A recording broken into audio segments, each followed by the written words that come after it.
So, hello mga beshi. Ayan, mukhang mabubudol na naman tayo at magtatry ng bagong kape. Yun yung sa Jayco.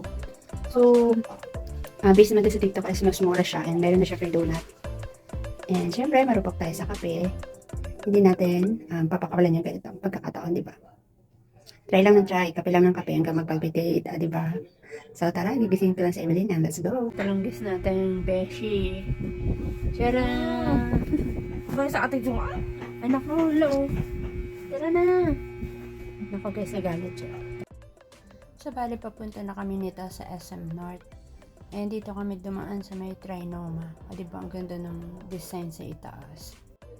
Para siyang mga parol.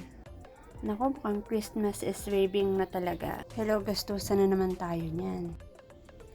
Sa pagdating namin dito sa Jayco, grabe, ang daming choices. Nakakalito talaga. Parang ang sarap na lang orderin. Kita niyo yung mga donuts na yun, assorted donuts. Parang ang sarap itry lahat, diba? Good luck na lang sa ating mga diabetic. Talon-talon na lang, diba? Para ma-flush out din natin yung sugar.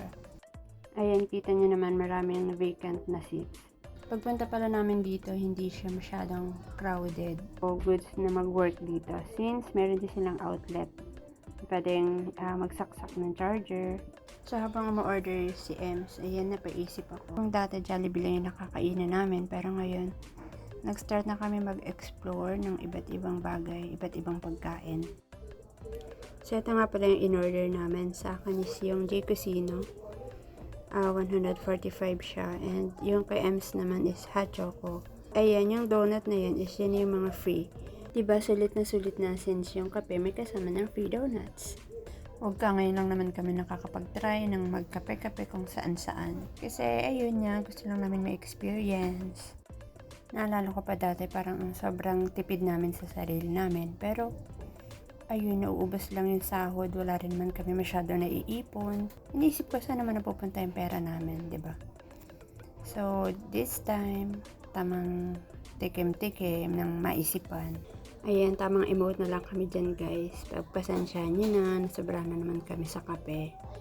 Siguro if magkakape ako and papipiliin ako between Starbucks or Jayco, nas ito yung pipiliin ko. Siyempre bukod sa mas mura, practical pa, diba? Pero mas practical siguro if magtitimpla na lang tayo ng 3-in-1 sa bahay. I mean, once in a while, lalabas tayo. Pero wag naman araw-araw kasi, naku, yari. Talagang ubos ang pera natin. Ewan ko ba kung kailan naman tigmamahalan yung mga bilihin. Tsaka naman tayo parang laging kinakate, kumain sa labas, ganon. Pero siguro hindi naman masama na pagbigyan din natin ang sarili natin, lalo't stress din naman tayo sa ating mga trabaho. So, okay lang if kakain tayo or magkakape paminsan-minsan, diba? Wag lang araw-araw, nako. At ito na nga, kakasabi lang na wag araw-araw, pero palipas lang kami ng 3 days. Ayan, napabalik na naman kami sa Jayco. Diba, sadyang marupok tayo sa kape. At ayun na nga, ilang araw lang, nag-crave na naman kami sa Jayco. Ayan, nabudol na naman kami. This time, nag-order kami ng 6 pieces. Ay, nako, budol is real talaga.